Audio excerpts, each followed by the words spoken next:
فرات جہاں ملتے ہیں وہاں کے بڑے وسیع علاقے میں عربی قبیلے آباد ہیں جو سب کے سب مسلمان ہیں۔ چونکہ وہ مسلمان ہیں اس لیے وہ آگ کے پجاری بادشاہوں کے جور و ستم کا نشانہ بنے ہوئے ہیں۔ مسجدوں پر بھی ان کا حق تسلیم نہیں کیا جاتا۔ فارسیوں کے ہاتھوں ان کی جان محفوظ نہیں، ان کی عزت محفوظ نہیں۔ وہ مسلمان فصل اگاتے ہیں، جو پک جاتی ہے تو آتش پرست زمیندار اور فوجی اٹھا کر لے جاتے ہیں۔ وہاں مسلمان مزارے ہیں اور انہیں دھتکاری ہوئی مخلوق سمجھا جاتا ہے۔ وہ مسلسل خوف و ہراس میں رہتے ہیں۔ ان کے خلاف الزام صرف یہ ہے کہ وہ مسلمان ہیں، اور کفر کے طوفانوں میں بھی وہ اسلام کی شمع روشن کیے ہوئے ہیں۔ وہ مدینہ کو روشنی کا مینار سمجھتے ہیں۔ امیر المومنین، اگر آپ بیٹھے یہ سوچتے رہیں کہ دشمن بہت طاقتور ہے تو وہ روز بروز طاقتور ہوتا جائے گا، اور مسلمان مایوس ہو کر اپنی بھلائی کا کوئی ایسا طریقہ سوچ لیں گے جو اسلام کے منافی ہوگا۔ میرے چھاپہ ماروں نے جو کامیابیاں حاصل کی ہیں اور آپ کی فوج کے لیے جو زمین ہموار کی ہے وہ دشمن کے حق میں چلی جائے گی۔ کیا رسول اللہ صلی اللہ علیہ وآلہ وسلم مظلوم مسلمانوں کی مدد کو نہیں پہنچا کرتے تھے؟ خدا کی قسم میں ان کی مدد کو پہنچوں گا۔ خلیفہ ابوبکر رضی اللہ عنہ نے کہا، اور اپنے پاس بیٹھے ہوئے ایک سالار سے کہا، ولید کا بیٹا خالد کہاں ہے؟ امیر المومنین یمامہ میں آپ کے اگلے حکم کا انتظار کر رہا ہے۔ انہیں جواب ملا، کوئی تیز رفتار قاصد بھیجو اور اسے پیغام بھیجو کہ جلدی مدینہ پہنچے۔ خلیفہ ابوبکر رضی اللہ عنہ نے کہا، فارس کی بادشاہی سے ہم اللہ کی تلوار کے بغیر نہیں لڑ سکتے۔ خلیفہ مسنہ سے مخاطب ہوئے، واپس جاؤ اور عرب قبیلوں کے جس قدر آدمی اکٹھے کر سکتے ہو کر لو۔ اب تمہیں کھلی جنگ لڑنی پڑے گی، جو تم شبخون اور چھاپوں کے انداز سے بھی لڑ سکتے ہو، لیکن اپنے فیصلوں میں تم آزاد نہیں ہوگے۔ خالد سالار اعلیٰ ہوگا، تم ان کے فیصلوں کے پابند ہوگے۔ تسلیم امیر المومنین۔ مسنہ بن حارثہ نے کہا، ایک اور عرض ہے، اس علاقے میں جو عرب پھیلے ہیں وہ سب کے سب مسلمان نہیں، ان میں عیسائی بھی ہیں اور دوسرے عقیدوں کے لوگ بھی۔ وہ سب آتش پرستوں کے خلاف ہیں۔ فارس کے آتش پرست ان کے ساتھ بھی وہی سلوک کرتے ہیں جو مسلمانوں کے ساتھ کرتے ہیں۔ اگر اللہ تعالیٰ نے ہمیں فتح عطا فرمائی تو غیر مسلم عربوں کے ساتھ ایسا ہی سلوک ہونا چاہیے جیسا وہاں کے عرب مسلمانوں کے ساتھ ہوگا۔ ابوبکر رضی اللہ عنہ نے کہا، ایسا ہی ہوگا۔ جنہوں نے اسلام کے خلاف کچھ نہیں کیا، اسلام ان کی پریشانی کا باعث نہیں بنے گا۔ تم آج ہی روانہ ہو جاؤ۔ خالد رضی اللہ عنہ اس وقت یمامہ میں تھے۔ ان کی دونوں نئی بیویاں لیلا اور بنت مجاع ان کے ساتھ تھیں۔ امیر المومنین رضی اللہ عنہ کا پیغام ملتے ہی خالد رضی اللہ عنہ یمامہ سے روانہ ہوئے اور مدینہ پہنچ گئے۔ کیا مسنہ بن حارثہ کا نام تم نے کبھی سنا ہے؟ خلیفہ نے خالد رضی اللہ عنہ سے پوچھا۔ سنا ہے، خالد رضی اللہ عنہ نے جواب دیا، اور یہ بھی سنا ہے کہ فارسیوں کے خلاف اس نے ذاتی قسم کی جنگ شروع کر رکھی ہے، لیکن مجھے یہ معلوم نہیں کہ اس کی ذاتی جنگ ذاتی مفاد کے لیے ہے یا وہ اسلام کی خاطر لڑ رہا ہے۔ وہ یہاں آیا تھا۔ امیر المومنین نے کہا، جہاد جو اس نے شروع کر رکھا ہے اس میں اس کا کوئی ذاتی مفاد نہیں۔ میں نے اس لیے تمہیں بلایا ہے کہ تم سے مشورہ لوں کہ مسنہ ہم سے جو مدد مانگتا ہے وہ اسے دی جائے، یا اس وقت کا انتظار کیا جائے جب ہم فارسیوں کی اتنی بڑی قوت کے خلاف لڑنے کے قابل ہو جائیں گے۔ وہ کس قسم کی جنگ لڑ رہا ہے؟ خالد رضی اللہ عنہ نے پوچھا۔ امیر المومنین نے خالد رضی اللہ عنہ کو پوری تفصیل سے بتایا کہ مسنہ شبخون کی نوعیت کی جنگ لڑ رہا ہے، اور اس وقت تک وہ کتنی کامیابیاں حاصل کر چکا ہے۔ اس کی سب سے بڑی کامیابی تو یہ ہے خالد، خلیفہ نے کہا، کہ اس نے زرتشتوں کے محکوم مسلمانوں کو متحد رکھا ہوا ہے اور ان میں ایسا جذبہ پیدا کیا ہے کہ انہوں نے زرتشتوں کے ظلم و ستم میں اپنے سینوں میں اسلام کو زندہ رکھا ہوا ہے۔ ابلا اور عراق کے دوسرے علاقوں میں جہاں مسلمان آباد ہیں وہ فارسیوں کے غیر انسانی تشدد کا نشانہ بنے ہوئے ہیں۔ ان حالات میں اپنے عقیدوں کو سینے سے لگائے رکھنا بے معنی سا بن جاتا ہے۔ وہ مسلمان صرف اتنا کہہ دیں کہ مدینہ اور اسلام سے ان کا کوئی تعلق نہیں تو ان کے سارے مصائب ختم ہو جائیں۔ یہ مسنہ اور اس کے چند ایک ساتھیوں کا کمال ہے کہ انہوں نے ان حالات میں بھی وہاں کے مسلمانوں کو اسلام سے منحرف ہونے نہیں دیا۔ اس کے علاوہ انہیں اپنے عقیدے کا اتنا پکا بنا رکھا ہے کہ وہ زرتشتوں کے خلاف زمیندوز کارروائیوں میں مصروف رہتے ہیں۔ امیر المومنین خالد رضی اللہ عنہ نے کہا، مسنہ نے کچھ کیا ہے یا نہیں کیا، مسلمان کی حیثیت ہے۔ مسلمان کی حیثیت سے ہم پر یہ فرض عائد ہوتا ہے کہ جو مسلمان غیر مسلموں کے جور و ستم کا نشانہ بنے ہوئے ہیں ان کی مدد کو پہنچیں۔ کیا تم یہ مشورہ دیتے ہو کہ ہم ایرانیوں سے ٹکر لے لیں؟ خلیفہ نے پوچھا۔ ہاں امیر المومنین، خالد رضی اللہ عنہ نے کہا، ٹکر کیوں نہ لی جائے؟ یہاں تو صورتحال کچھ اور ہے۔ جیسا کہ آپ نے بتایا کہ مسنہ نے وہاں کچھ کامیابیاں حاصل کر لی ہیں اور اس نے ہمارے حملے کے لیے راہ ہموار کر دی ہے۔ شبخون اور چھاپے مارنے والے اتنا ہی کر سکتے ہیں جتنا مسنہ نے کیا ہے، وہ کسی علاقے پر قبضہ نہیں کر سکتے۔ قبضہ کرنا منظم لشکر کا کام ہے۔ یہ کام ہمیں ہر قیمت پر کرنا چاہیے۔ اگر ہم نے مسنا کی کامیابیوں کو آگے نہ بڑھایا تو اس کے دو نقصان ہوں گے، ایک یہ کہ یہ کامیابیاں ضائع ہو جائیں گی، اور دوسرے یہ کہ زرتشت مسنا اور تمام مسلمانوں سے بہت برا انتقام لیں گے۔ اس کے علاوہ فارسی دلیر ہو جائیں گے۔ جیسا کہ مسنا نے آپ کو بتایا ہے کہ اس نے ایرانیوں کو اس قدر نقصان پہنچایا ہے کہ ان کے حوصلے مجروح ہو گئے ہیں۔ اگر انہیں دم لینے کا موقع دے دیا جائے تو وہ اپنے محکوم مسلمانوں کو قتل کریں گے، اور اس خطرے کو ختم کر کے وہ اس سرحدی علاقے کو پہلے سے زیادہ مضبوط کر لیں گے۔ اپنے علاقوں کو محفوظ کرنے کے لیے وہ اپنی سرحد کے باہر کے علاقوں پر بھی قابض ہو سکتے ہیں۔ اس خطرے سے محفوظ رہنے کی یہی ایک صورت ہے کہ ہم مسنا کی مدد کو پہنچیں، اور پیشتر اس کے کہ زرتشت ہماری طرف بڑھیں، ہم انہیں ان کے اپنے علاقے سے بھی پیچھے ہٹنے پر مجبور کر دیں۔ خلیفہ ابوبکر رضی اللہ عنہ نے خالد رضی اللہ عنہ کو یہ ہدایت دے کر رخصت کر دیا کہ وہ اپنے لشکر کے ساتھ لے کر عراق کی طرف پیش قدمی کریں۔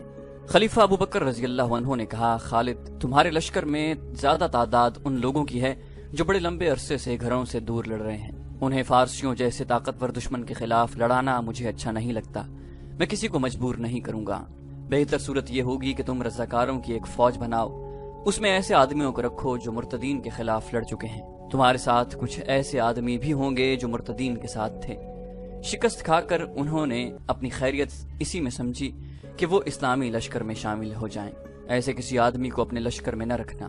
ہم بڑے طاقتور دشمن کو للکارنے جا رہے ہیں، میں اس لیے کوئی خطرہ مول نہیں لینا چاہتا۔ امیر المومنین خالد رضی اللہ عنہ نے پوچھا، کیا آپ مجھے یہ اجازت دے رہے ہیں کہ ان لوگوں کو اپنے لشکر سے نکال دوں؟ نکال دینا اور بات ہے ولید کے بیٹے۔ ابوبکر رضی اللہ عنہ نے کہا، تم اپنے لشکر سے یہ کہنا کہ جو آدمی اپنے گھر کو جانا چاہتا ہے اسے جانے کی اجازت ہے، پھر دیکھنا تمہارے ساتھ کون رہتا ہے۔ اگر تمہارا لشکر بہت کم رہ گیا تو خلافت اس کی کمی کو کسی نہ کسی طرح پورا کرے گی۔ جاؤ ولید کے بیٹے، اللہ تمہارے ساتھ ہے۔ خلیفہ ابوبکر رضی اللہ عنہ عزم اور ایمان کے پکے تھے۔ انہوں نے عراق پر حملے کا جو فیصلہ کیا تھا اس پر وہ ہر حال میں ہر قیمت پر پورا عمل کرنا چاہتے تھے۔ خالد رضی اللہ عنہ تو چاہتے ہی یہی تھے کہ انہیں لڑنے کا موقع ملتا رہے۔ انہوں نے خلیفہ کے ارادے کو اور زیادہ پختہ کر دیا۔ عراق کے اس علاقے میں جہاں دجلہ اور فرات ملتے ہیں مسلمانوں کی بستیاں تھیں۔ یہ مسلمان مجبوری اور مظلومیت کی زندگی گزار رہے تھے۔ اب وہاں کی صورتحال یہ ہو گئی کہ وہ پہلے کی طرح مظلوم اور مقہور رہے جیسے وہ چلتی پھرتی لاشیں ہوں، لیکن ان کے گھروں میں ایسی سرگرمی شروع ہو گئی کہ وہ چھپ چھپ کر برچیاں اور کمان بنانے لگے۔ انہیں مثنہ بن حارثہ کی طرف سے جو پیغام ملتا تھا وہ سرگوشیوں میں گھر گھر پہنچ جاتا تھا۔ مثنہ کے چھاپا ماروں نے عراق کی سرحد سے دور ایک دشوار گزار علاقے میں اپنا اڈا بنا رکھا تھا۔ برچیاں اور تیر و کمان جو گھروں میں چوری چھپے تیار ہوتے تھے وہ رات کی تاریکی میں اس اڈے تک پہنچ جاتے تھے۔ بستیوں سے جوان آدمی بھی غائب ہونے لگے۔ ایرانیوں کی سرحدی چوکیوں پر ان کے فوجی قافلوں پر مسلمانوں کے شب خون پہلے سے زیادہ ہو گئے۔ یہ مسلمان درپردہ ایک فوج کی صورت میں منظم ہو رہے تھے اور اس فوج کی نفری بڑھتی جا رہی تھی۔ یمامہ میں خالد رضی اللہ عنہ کی فوج میں صورتحال اس کے الٹ ہو گئی۔ خالد رضی اللہ عنہ نے جب اپنی فوج میں جا کر یہ اعلان کیا کہ جو کوئی اپنے گھر کو واپس جانا چاہتا ہے وہ جا سکتا ہے تو اس کے 10,000 نفری کے لشکر میں صرف 2,000 آدمی رہ گئے۔ 8,000 آدمی مدینہ کو روانہ ہو گئے۔ خالد رضی اللہ عنہ نے خلیفہ کے نام پیغام لکھا جس میں انہوں نے لکھا کہ ان کے پاس صرف 2,000 کی نفری رہ گئی ہے۔ خالد رضی اللہ عنہ نے زور دے کر لکھا کہ انہیں فوری طور پر کمک کی ضرورت ہے۔ امیر المومنین ابوبکر رضی اللہ عنہ اپنی مجلس میں بیٹھے تھے۔ خالد رضی اللہ عنہ کے قاصد نے انہیں خالد رضی اللہ عنہ کا تحریری پیغام دیا۔ خلیفہ نے یہ خط بلند آواز سے پڑھنا شروع کر دیا۔ اس سے ان کا مقصد یہ تھا کہ مجلس میں ان کے جو مشیر اور دیگر افراد بیٹھے ہیں وہ سن لیں تاکہ کوئی مشورہ دے سکیں۔ ایک مشیر نے کہا، امیر المومنین، خالد کے لیے کمک بہت جلدی چلی جانی چاہیے۔ 2,000 نفری سے زرتشتیوں کے خلاف لڑائی کی سوچی بھی نہیں جا سکتی۔ قعقاع بن عمر کو بلاؤ۔ امیر المومنین نے حکم دیا۔ تھوڑی دیر بعد گٹھے ہوئے جسم کا ایک قداور نوجوان خلیفہ کے سامنے آن کھڑا ہوا۔ قعقاع امیر المومنین نے اس نوجوان سے کہا، خالد کو کمک کی ضرورت ہے، تیاری کرو اور فوراً یمامہ پہنچو اور اس سے کہو کہ میں ہوں تمہاری کمک۔ اے امیر المومنین، ایک مشیر نے حیران ہو کر کہا، خدا کی قسم آپ مذاق نہیں کر رہے، لیکن اس سالار کو جس کی 8,000 فوج اس کا ساتھ چھوڑ گئی ہو صرف ایک آدمی کی کمک دینا مذاق لگتا ہے۔ امیر المومنین ابو بکر رضی اللہ عنہ ضرورت سے زیادہ سنجیدہ تھے۔ انہوں نے قعقاع بن عمر کو سر سے پاؤں تک دیکھا اور سکون کی آہ لے کر بولے، مجاہدین کے جس لشکر میں قعقاع جیسا جوان ہوگا وہ لشکر شکست نہیں کھائے گا۔ قعقاع رضی اللہ عنہ گھوڑے پر سوار ہوئے اور مدینہ سے نکلے۔ تو دوستو یہ تھی ہماری آج کی ایپیسوڈ۔ امید کرتے ہیں آپ کو ہماری ایپیسوڈ پسند آئی ہوگی۔ جانے سے پہلے اس ویڈیو کو لائک، شیئر اور کامنٹ کرنا مت بھولیے، اور اگر آپ ہمارے چینل پر نئے ہیں تو اسے سبسکرائب کیجئے اور بیل آئیکن پر کلک کیجئے تاکہ آپ کو تمام ویڈیوز فوراً ملتی رہیں۔